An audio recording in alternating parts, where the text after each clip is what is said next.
अनुराधा अपने YouTube channel success with Anuradha में आप सभी का स्वागत करती हूँ। आप सबको पता है हमारा जो एग्जाम है बहुत ज्यादा नजदीक है, तो चलिए आज का जो मेरा न्यू टॉपिक है वो है सृजनात्मकता। इसे कहते हैं इंग्लिश में क्या, क्रिएटिविटी। क्या कहते हैं इसको? क्रिएटिविटी, है ना। तो ये क्या होता है, पहले इसको समझ लीजिए कि ये होता क्या है।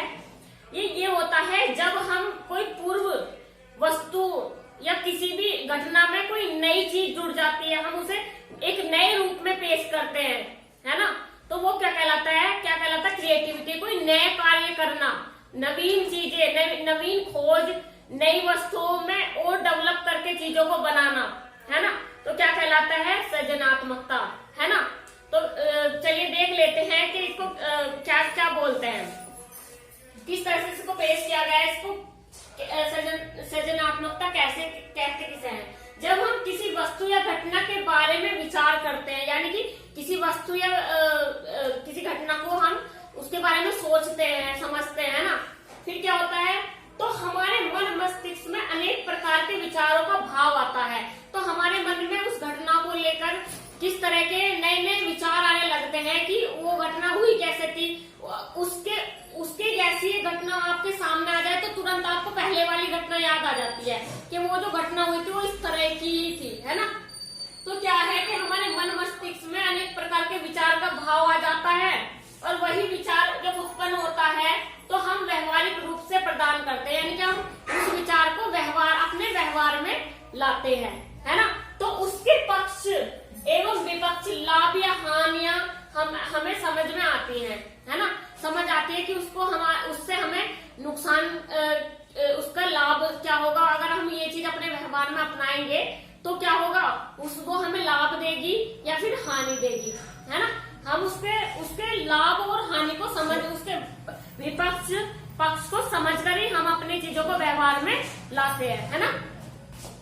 इस स्थिति में हम अपने विचारों की सार्थकता और निरर्थकता प्रकार की स्थिति को सृजनात्मकता चिंतन कहते हैं। इस प्रकार की यानी कि उसकी लाभ और हानियां पूरी जब हम समझ लेते हैं तो इसी प्रकार के चिंतन को क्या कहते हैं? सृजनात्मकता चिंतन कहते हैं, है ना। तो चलिए आगे देख लेते हैं। सृजनात्मकता का मतलब कुछ नया कार्य करना। मैंने बताया ना कि कुछ नवीन कार्य करना, कुछ नया करना, है ना। जैसे मिट्टी के खिलौने बनाना, नई नई अलग अलग तरह की मूर्तियां बनाना, ये क्या है? ये क्रिएटिविटी तो है ना। नया कार्य करना, नई विचार लाना, नई वस्तु बनाना, नवीन अनुसंधान खोज करना, है ना, आदि सृजनात्मकता के अंतर्गत आता है। यानी कि हमारी नई सोच, नवीन कुछ नया कार्य करना, है ना, नई खोज करना, नए कार्य करना, नई वस्तु बनाना, ये सब किसके अंतर्गत आता है? ये सब आता है हमारा सृजनात्मकता के अंदर, जिसे इंग्लिश में क्या कहते हैं? क्रिएटिविटी, है ना। तो चलिए पूर्व की वस्तु, मैंने बताया था ना कि जो पहले जो हम वस्तुएं बना चुके हैं उसमें क्या एक नया पूर्व की वस्तु, विचार, ज्ञान, कार्य आदि को पुनः व्यवस्थित कर, मतलब उसे दोबारा बनाना, उसको एक नया रूप देना, उसी को क्या कहते हैं? सृजनात्मकता कहते हैं। ठीक है। तो चलिए मैंने बताया कि एक नया कार्य करना, कुछ नई खोज करना, नई वस्तु बनाना, है ना, या फिर जो हमने वस्तु बना चुके उसे एक नया रूप देना, वो क्या कहलाता है? सृजनात्मकता कहलाता है ना। जब भी हम कोई कार्य करते हैं, जब भी हम कोई बच्चों को पढ़ाने के लिए पहले से ही हम अपनी पाठ्य योजना बना लेते हैं ना, कि बच्चों को किस तरह से समझ में आना चाहिए, तो हम पहले क्या करते हैं, उस पर विचार करते हैं कि उससे हमें लाभ क्या मिलेगा और हानि क्या मिलेगी, उससे हमें बच्चों को क्या क्या लाभ होगा और उससे बच्चों को क्या क्या नुकसान होगा, है ना। उसकी वो जो पक्ष और विपक्ष जब हम समझ लेते हैं, चिंतन करते हैं उस पर, तो वही क्या कहलाता है? सृजनात्मकता चिंतन कहलाता है ना। और जब हम कोई पूर्व की वस्तुओं को नया रूप दे देते हैं, उसे एक नए रूप में व्यवस्थित करते हैं, तो वही क्या कहलाता है? सृजनात्मकता कहलाता है। नवीन खोज करना, नई वस्तु बनाना, नया कुछ भी नया करना, है ना। जैसे पत्थर, नए नए कला चल रहे हैं, नई नई कला वो करना और नई नई कलाओं का प्रदर्शित करना, नई नई मिट्टी के खिलौने बनाना, उस पर नई नई कारागारी करना, ये सब किसके अंतर्गत आता है? क्रिएटिविटी के अंतर्गत आता है। तो चलिए इसे नोट कर लीजिए अच्छे से।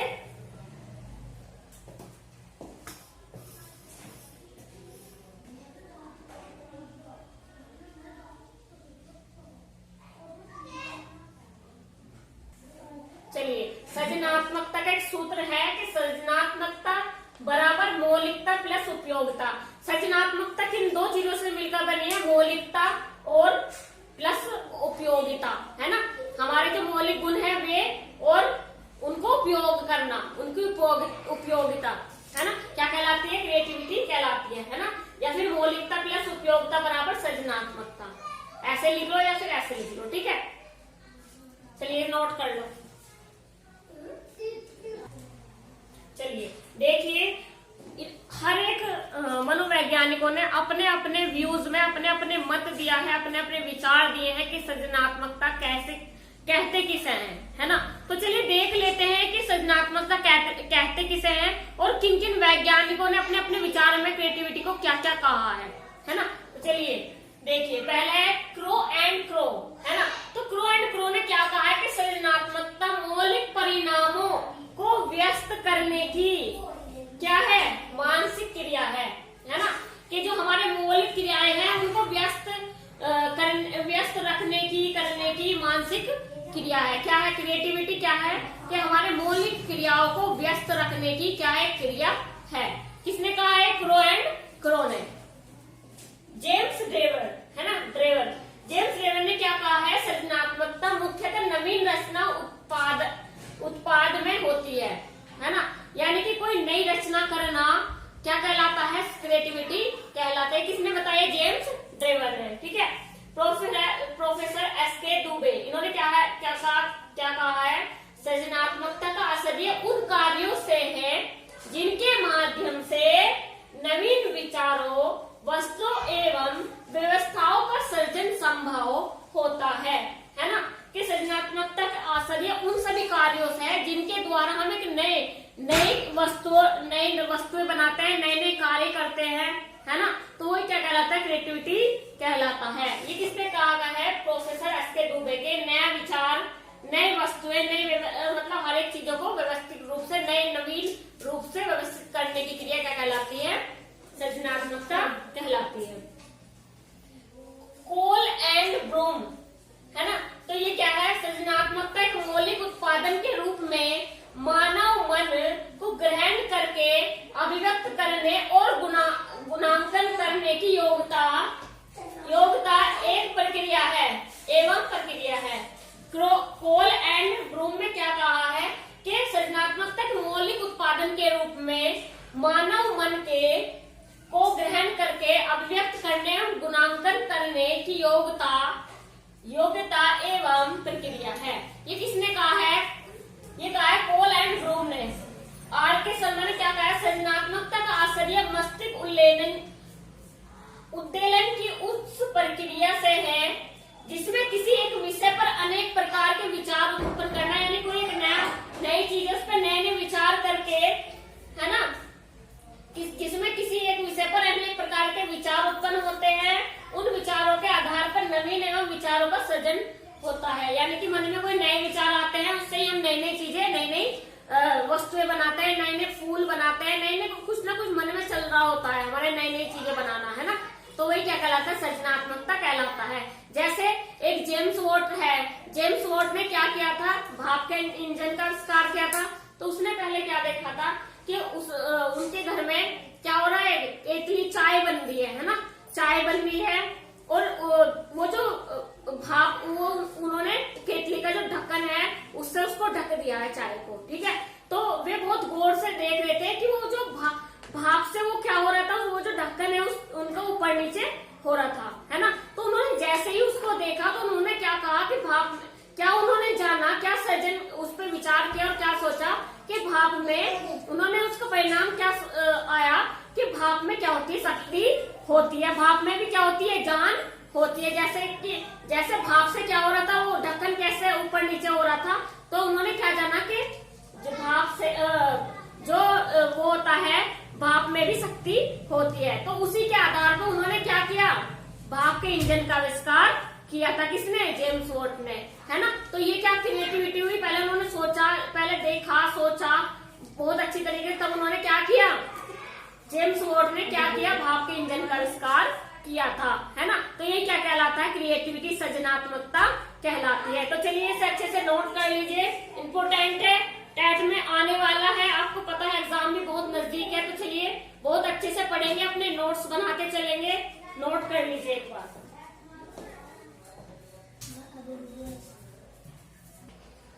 चलिए देख लेते हैं सृजनात्मकता की विशेषता, इसमें क्या क्या विशेषताएं इसकी इम्पोर्टेंट है। तो चलिए देख लेते हैं कि सभी व्यक्तियों में विभिन्न प्रकार की तथा विभिन्न श्रेणी की सृजनात्मकता पाई जाती है, यानी कि सबको सब में एक नई नई क्रिएटिविटी पाई जाती है, सब में एक नई नई कला पाई जाती है। आपको पता है किसी को सिंगिंग में ज्यादा इंटरेस्ट होता है, किसी को मिट्टी के चीजों को, नई नई चीजों को बनाने में ज्यादा इंटरेस्ट होता है ना, और किसी को डांस में ज्यादा इंटरेस्ट होता है। तो उनमें एक नई क्रिएटिविटी ऐसी पाई जाती है, एक नहीं ज्यादा भी पाई जा सकती है ना।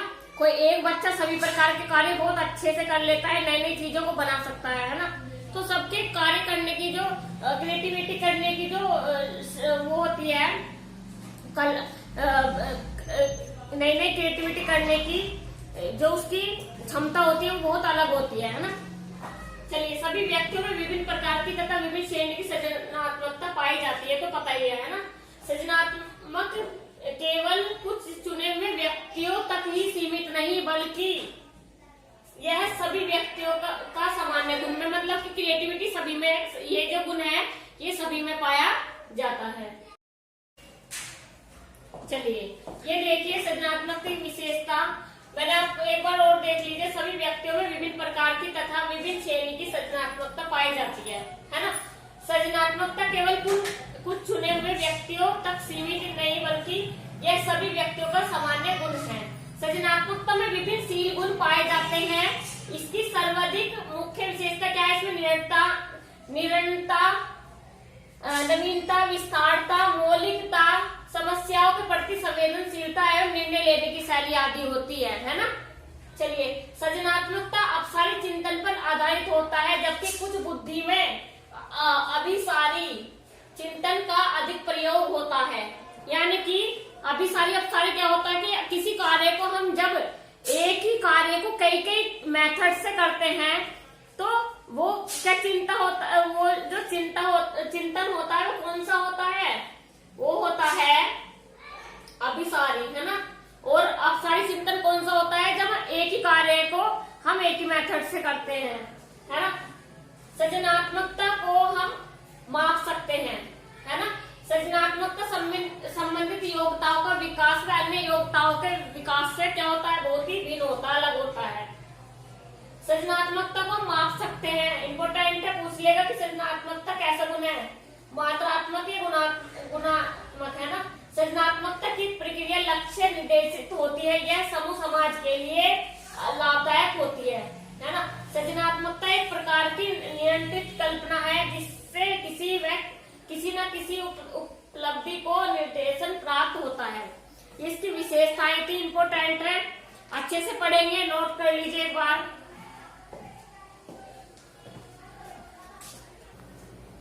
चलिए आगे देखते हैं। जब क्रिएटिविटी करते हैं तो हम बड़े से बड़ा कार्य कर लेते हैं, है ना। जोखिम उठाना, है ना। जब हम कोई नई क्रिएटिविटी करते हैं तो उसमें हम कभी कभी जोखिम भी उठाते हैं, कुछ ऐसा कठिनाई वाला कार्य ले लेते हैं, है ना। कठिन कार्य को करना, अन्य के किसी भी कार्य के प्रति जब हम करते हैं तो हम जागरूक होते हैं कि ये कार्य ऐसा होता है ना। सदैव अग्रशील रहना, यानी कि हमेशा तत्पर रहना, किसी कार्य को करने के लिए हमेशा कैसा होना कि फुर्तीला रहना, कि हम ये जो कार्य है हम अच्छे से कर सकते हैं, हर एक कार्य के प्रति सचेत रहना, है ना। तो अब देखिए इन्होंने क्या कहा है कि सृजनशील बालक जरूरी नहीं कि प्रतिभाशाली हो, लेकिन कुछ प्रतिभाशाली बालक सृजनशील हो सकते हैं। क्या कहा है इन्होंने कि सृजनशील बालक जरूरी नहीं कि प्रतिभाशाली हो, लेकिन कुछ प्रतिभाशाली बालक सृजनशील हो सकते हैं।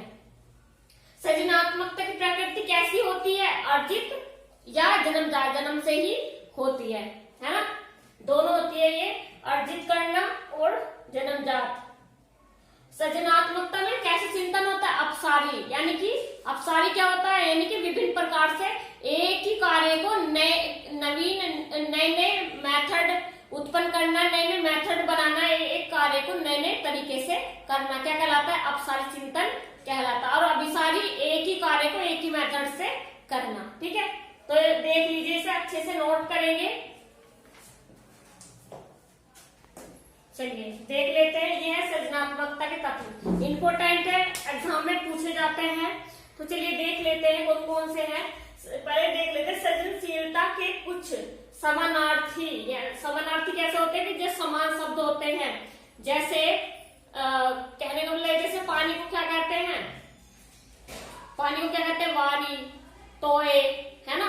तो ऐसे ही समानार्थी कुछ शब्द हैं इनके सृजनात्मकता के तत्व के। यह विभिन्न संप्रत्य, वैज्ञानिक अनुसंधान, कलाकृति, संगीत रचना, लेखन व कार्यकला, ये सब सृजनात्मकता के क्या है, समानार्थी शब्द है। चित्रकला, भवन निर्माण आदि सृजनशीलता के 4 मुख्य तत्व हैं, है ना।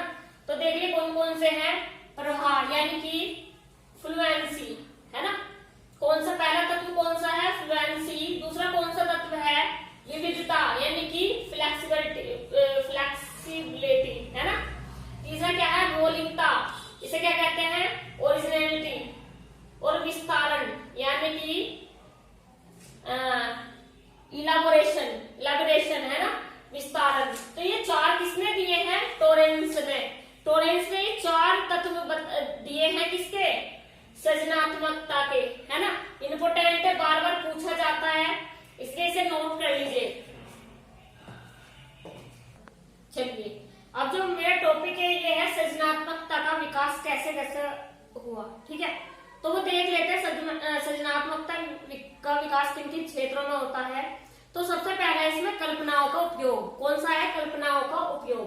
अब इसमें क्या है, इसमें यह है कि छात्राओं को ऐसे काल्पनिक प्रकरण टॉपिक ऐसे देने चाहिए, जिससे कि काल्पनिक टॉपिक देना चाहिए जिससे कि बच्चा उस घटना के बारे में सोचने पर क्या हो जाए, मजबूर हो जाए, विवश हो जाए, वो उस घटना के बारे में अच्छे से सोच सके कि ये जो घटना हुई थी किस तरह से हुई थी, है ना। छात्रों के समक्ष अनेक प्रकार के काल्पनिक प्रकरण रखे जाने चाहिए, जिससे क्या होगा, उन पर उनके विचार जानने की कोशिश करनी चाहिए, है ना। कैसे, उन बच्चों को कह देना, बच्चों से ये कहना चाहिए, अगर तुम हम गांव के प्रधान, अगर आपको गांव का प्रधान बना दिया जाए तो आप गांव में क्या क्या डेवलपमेंट करना चाहोगे, आप गांव में क्या क्या ऐसी व्यवस्थाएं करने चाहोगे जिससे सभी लोगों को लाभ मिल सके, बच्चों को लाभ मिल सके, सभी बच्चे एक तरह से आपके कार्य से खुश हो सके, है ना। वे आपके हर एक काम की सराहना करें कि आपने ये कार्य बहुत ही ज्यादा अच्छा किया है, हमारे गांव में इस चीज की कमी थी, है ना। तो बच्चों के सामने इस तरह से कंडीशन रखनी चाहिए कि बच्चे क्या करें, उस पर सृजन करें, उस पर विचार करें, उस पर उनके विचार जानने की कोशिश करनी चाहिए, है ना। तो ये क्या है, कल्पनाओं का उपयोग। दूसरा है हमारा क्या, वैकल्पिक प्रयोग, है ना। तो इसमें क्या है कि छात्रों द्वारा किसी कार्य को करने की, मतलब किसी कार्य को करने की विधि के अतिरिक्त अन्य विधियां भी उनको सिखाना चाहिए। क्यों सिखाना, जिससे उनमें अधिक विचारों का जो सृजन है, सोचने समझने की जो शक्ति है, उनके विचारों में डेवलप हो सके, है ना। जैसे बच्चों से पूछना चाहिए, जैसे मिट्टी के खिलौने बनाते हैं तो उनमें किन किन सामग्री की आवश्यकता पड़ती है, जैसे कलर, है ना। मिट्टी के हम जो खिलौने बनाते हैं उसमें कलर नहीं करते, है ना, और भी चीजों का हम प्रयोग करते हैं। तो जैसे हम मिट्टी को खिलौने बनाते हैं, उनमें क्या क्या सामग्री की आवश्यकता होती है, उन्हें कैसे तैयार किया जाता है ना। इस प्रकार के अन्य कार्यों में सृजनात्मक चिंतन का विकास की जो तीव्रता है उसमें क्या होती है, डेवलप होता है, उसमें डेवलप होता है। बच्चों की सोचने समझने की शक्ति बढ़ती है, कार्य करने की शक्ति बढ़ती है, उनका विकास बढ़ता है, उनका सृजन खोजने की नई नई टेक्निक का क्या होता है, डेवलप होता है ना। तीसरा है हमारा ज्ञान एवं क्रियाओं के मध्य समन्वय, है ना। तो इसमें क्या है कि ज्ञान एवं क्रियाओं के मध्य समन्वय की स्थिति भी एक नवीन विचारों को जन्म देती है ना। कि नए नए विचार माइंड में आते हैं, नई नई विधियाएं दिमाग में आती है कि किस तरह से किसी कार्य को करना चाहिए, है ना। तो ये क्या है, इसलिए शिक्षक को छात्रों को विभिन्न प्रकार के क्या करना चाहिए, विभिन्न प्रकारों को नए नए टेक्निक का यूज करवाना चाहिए बच्चों से, है ना। इसी शिक्षक को छात्रों के विभिन्न कार्यों में क्या करना चाहिए, संकलन करना चाहिए, यानी कि नई नई चीजों को बताना चाहिए। उनसे क्या होगा, ज्ञान एवं विचारों का उपयोग करवाना चाहिए बच्चों से, है ना, जिससे कि बच्चों की सोचने समझने की शक्ति जो है उसमें क्या हो, डेवलप हो, है ना। जैसे छात्रों के समक्ष विभिन्न प्रकार के वाक्य, मुहावरे, लोकोक्तियां, कहानियां या चित्र वगैरह प्रस्तुत किए जाएं, जिससे उनमें कुछ न कुछ जोड़ने के लिए कहा जाए कि इसमें क्या क्या चीजें कमी है ना। ऐसा नहीं होता बहुत सारे फोटो दिए रखते हैं, उसमें एक जैसे उसमें एक दो कमी कर दी जाती है, उसमें पूछ लिया जाता है कि कौन से चित्र में क्या कमी है ना, कौन सा चित्र एक जैसा नहीं है ना।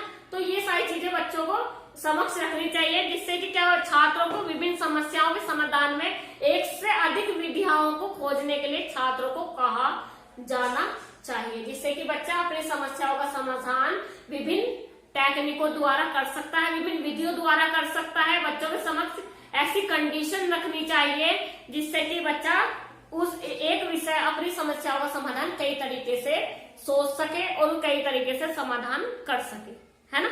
तो चलिए आगे चलते हैं।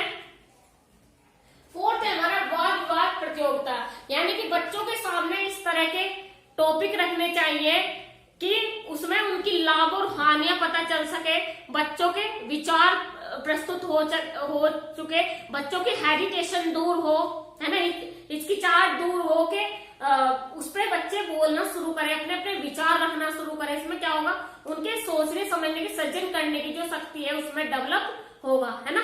छात्रों को विभिन्न प्रकार के विषयों पर चर्चा करने के लिए प्रेरित करना चाहिए।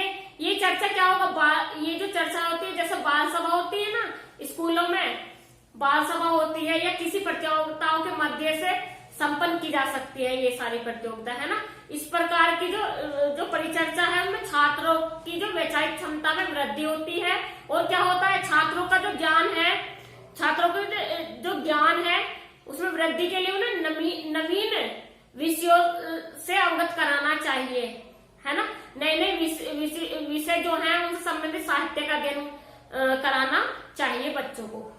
चलिए आगे है हमारा क्या, प्रदर्शनी, है ना। प्रदर्शनी क्या होता है कि विद्यालय में क्या होता है, समय समय पर विज्ञान मेला, साइंस मेला लगता है ना, विज्ञान का मेला लगता है, नई नई और पुस्तकों का मेला लगता है ना। नई नई पुस्तक वो कर देते हैं, उसमें क्या होता है ना, नई नई वो जो साइंस का वो होता है उसमें प्रदर्शनी, उसमें क्या होता है, उसमें क्या होता है कि नई नई चीजें, नए नए गैजेट बनाना सिखाते हैं, उसमें नई नई चीजें वो होती है, बच्चों को नई नई चीजें अपने सब्जेक्ट से अकॉर्डिंग नए नए क्या उपकरण बनाने के लिए दिए जाते हैं कि आप ये बनाओगे, आप ये बनाओगे, है ना। जिसमें साइंस की सारी वो एक्टिविटी दिखाई देती है ना। इसमें क्या विद्यालय में समय समय पर क्या होता है, विज्ञान, पर्यावरण एवं इतिहास विषय से संबंधित प्रदर्शनी का आयोजन करना चाहिए, जिससे छात्र अपनी रुचि और योग्यताओं के आधार पर विषय से संबंधित चित्र एवं उसके बारे में सामान्य जानकारी लिखकर प्रदर्शनी कर या प्रस्तुत कर सके, है ना। जिससे बच्चा अपने चीजों की, अपने पर्यावरण से संबंधित, सामाजिक से संबंधित चित्रों को, है ना, और क्या चित्रों के माध्यम से प्रदर्शनी की शोभा बढ़ा सके। इससे छात्रों में चित्रों के निर्माण करने में विविध हस्त कौशलों का विकास होता है ना। बच्चों को यह अवसर प्रदान करना चाहिए कि बच्चे अपने सब्जेक्ट से अकॉर्डिंग, साइंस के सब्जेक्ट से, सामाजिक विषय से अकॉर्डिंग, इतिहास के विषय से अकॉर्डिंग कुछ नई चीजें बना सकते हैं। वो उसमें वो जो विषय का टॉपिक है वो उसमें झलकना चाहिए उसकी प्रदर्शनी में, ठीक है। तो लास्ट है हमारा समाज उपयोगी कार्य, है ना। इसमें क्या है, सामाजिक उपयोगी कार्य को छात्र द्वारा संपन्न करने की प्रेरणा प्रदान करने से भी सृजनात्मकता चिंतन में वृद्धि होती है। जैसे समाज में स्वच्छता संबंधित कार्य करना, जैसे क्या होता है, जैसे एनसीसी, ये एनएसएस का कैंप लगाते हैं, इसमें क्या सिखाते हैं, समाज सेवा करना सिखाते हैं, समाज में भागीदारी करना सिखाते हैं, है ना। समाज में जागरूकता का प्रदर्शन, जागरूकता, लोगों को जागरूक करना सिखाते हैं किसी चीज के प्रति। जैसे आजकल अब डेंगू चल रहा है, तो उसके विषय में क्या ये जो नगर पालिका वाले हैं और भी समाज सेवक हैं, वो क्या कर रहे हैं, वे घर घर जाकर और इन रेडियो के माध्यम से अनाउंसमेंट कराकर डेंगू के बुखार के प्रति जागरूकता फैला रहे हैं, है ना। तो ये क्या कर रहे हैं, समाज से जुड़े हुए कार्य तो करते हैं, समाज उपयोगी, समाज के लोगों के हित में कार्य कर रहे हैं ना ये। तो ये क्या होता है, यही क्या कहलाता है, समाज उपयोगी कार्य कहलाता है। इसमें क्या होता है, समाज में स्वच्छता संबंधी कार्यों को उत्तरदायी छात्र को समूह बनाकर सौंप दिया जाए, तो बच्चों के जीवन में स्वच्छता के महत्व को बच्चे अच्छे समझेंगे, डेंगू के महत्व को समझेंगे, डेंगू के लक्षण समझेंगे, है ना। तभी बीमारियां कम होंगी, बच्चे अच्छे साफ सुथरा रहना सीखेंगे, समाज में कार्य करना सीखेंगे। तो यही क्या कहलाता है, सृजनात्मकता का भी हिस्सा कहलाता है। ठीक है, तो चलिए हमारे जो 6 क्या है, सृजनात्मकता का विकास, ये संपन्न हो चुका है। ये जो टॉपिक है समाप्त हो चुका है। आपको पता है कि एग्जाम हमारे बहुत नजदीक है, तो सीरियस होकर आप पढ़ लीजिए, अच्छे से पढ़िए। ठीक है, मैं तो चाहती हूँ कि इसलिए ही इतना मेहनत करती हूँ कि आप लोग भी इतना मेहनत करें, ताकि आपका जो एग्जाम है वो बहुत अच्छे नंबरों से आप क्लियर कर सके। चलिए, धन्यवाद।